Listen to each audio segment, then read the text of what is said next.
Hello hello hello students, कसे आहात तुम्ही? मी आहे तुमचा सुमित सर आणि तुमचा फेवरेट केमिस्ट्री टीचर. तर जसं मी प्रॉमिस केलं होतं तुम्हाला की आपण सोल्युशन हा जो फिजिकल केमिस्ट्रीचा तुमचा 12th खूप इम्पॉर्टंट चॅप्टर आहे त्याचं डेमो लेक्चर मी तुम्हाला देणार आहे. तर आज आपण सोल्युशन स्टार्ट करतोय.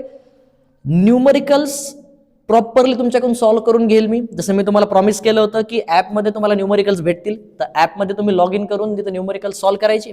इथं मी तुमचे कॉन्सेप्ट क्लिअर करून देईल. कॉन्सेप्ट क्लिअर करायचे आहेत. कॉन्सेप्ट क्लिअर करत करत जोही पॉईंट लेक्चर्समध्ये होतील त्या पॉईंटचे तुम्हाला टेस्ट ॲप्समध्ये सॉल्व्ह करायचे आहेत, डीपीपी सॉल्व्ह करायचे आहेत आणि असं करत करत करत आपण पूर्ण चॅप्टर कव्हर करणार आहोत. बट मी कॉन्सेप्ट क्लिअर करून देईल, सॉल्व्ह तुम्ही करायचंय. जर तुम्ही सॉल्व्ह नाही केलं तर तुम्हाला कॉन्सेप्च्युअल क्लॅरिटी तुमची इन्क्रीज होणार नाही. ठीक आहे, तर आज जसं मी तुम्हाला प्रॉमिस केलं होतं, आज आपण स्टार्ट करतोय सोल्युशन्स. आता सोल्युशन्स मध्ये जो मेन चॅप्टर आहे तो सुरू होतो टाइप्स ऑफ सोल्युशन्स पासून. बट बेसिक्स तुम्हाला माहित असले पाहिजेत, तर बेसिक्स पासून मी स्टार्ट करणार आहे. जसं तुम्हाला माहिती आहे मी तुम्हाला पूर्ण बेसिक्स शिकवत असतो. कोणताही स्टुडंट मागे राहू नये हे त्यामागचं माझं मोटिव्ह असतं. ठीक आहे, तर आपण बेसिक्स स्टार्ट करतोय. आता बेसिक्स म्हणजे नेमकं काय? ऑलरेडी हे जे पॉईंट्स आहेत जे बेसिक्स मध्ये तुम्हाला मी शिकवणार आहे ते ऑलरेडी तुमचे झालेले आहेत, 11th झालेले आहेत. बट इथं शिकवण्याचं रिझन काय?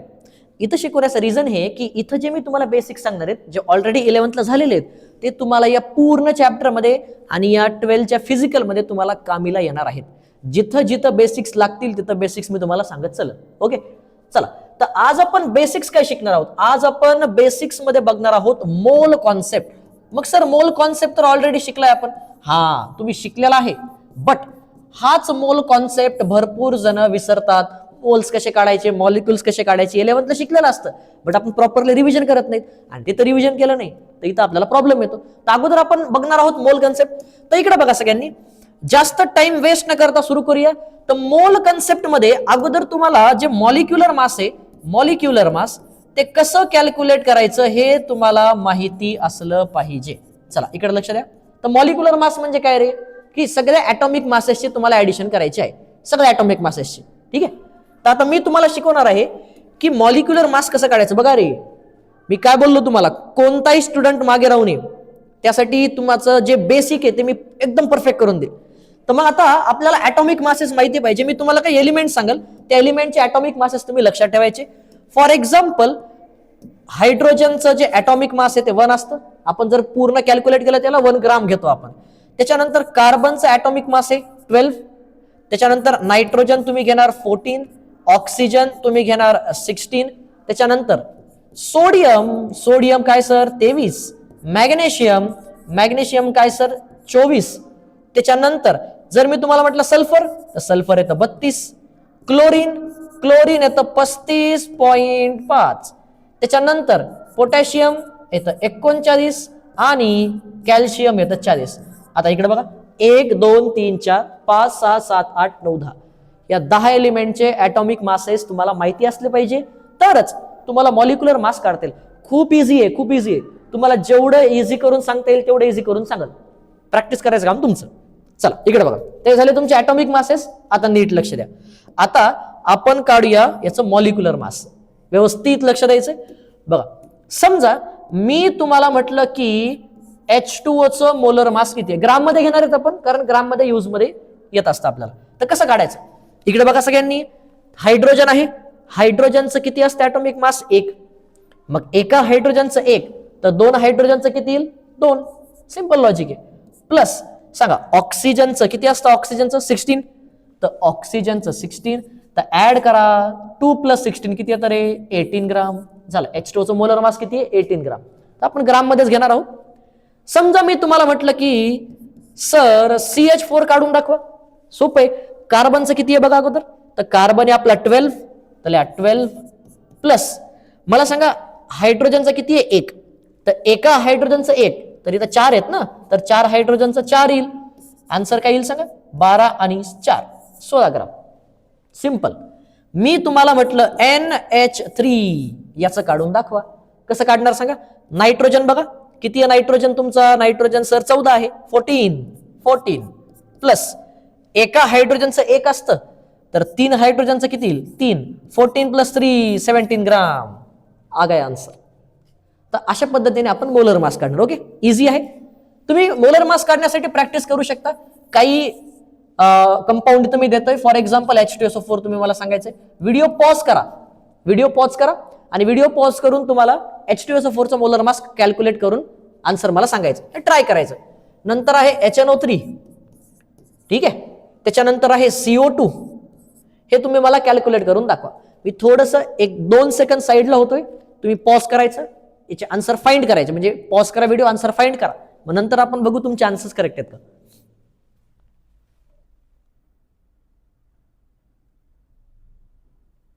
ओके, चला तर तुम्ही आन्सर्स काढले असतील.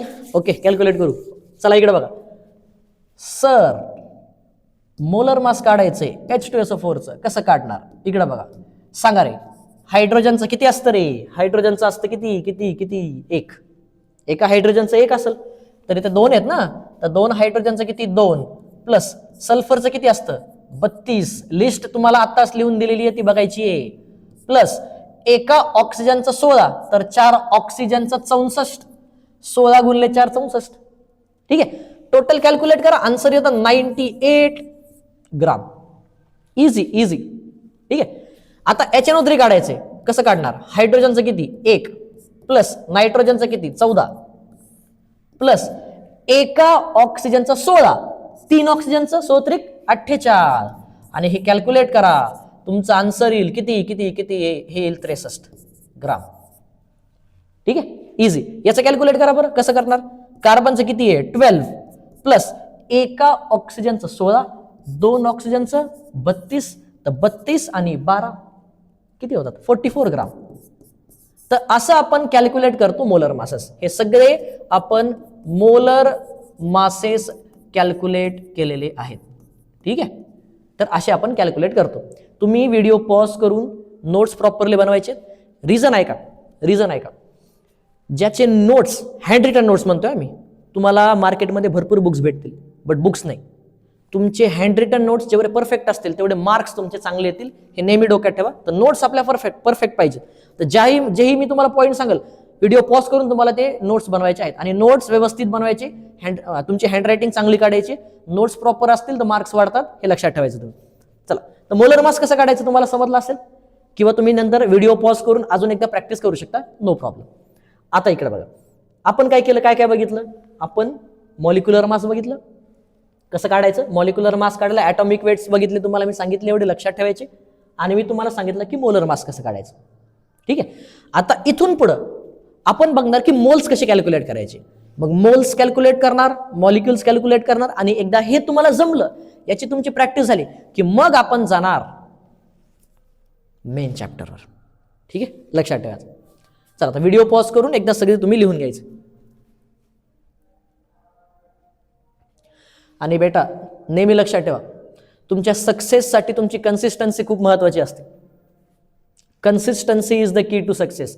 एक खूप म्हणजे मला फेमस एक कोट आहे, मला खूप आवडतं, ते तुम्हाला मी सांगतो, तुमच्यासोबत शेअर करतो. म्हणजे खूप आवडतं, बघा त्याच्यामध्ये मिनिंग किती भारी आहे, की water breaks rocks not because of its strength but because of its consistency. हे लक्षात ठेवा. ठीक आहे, तर या ठिकाणी आपण थांबूया. नेक्स्ट लेक्चरमध्ये आपण मोल्स कसे कॅल्क्युलेट करायचे बघणार आहोत. थँक्यू.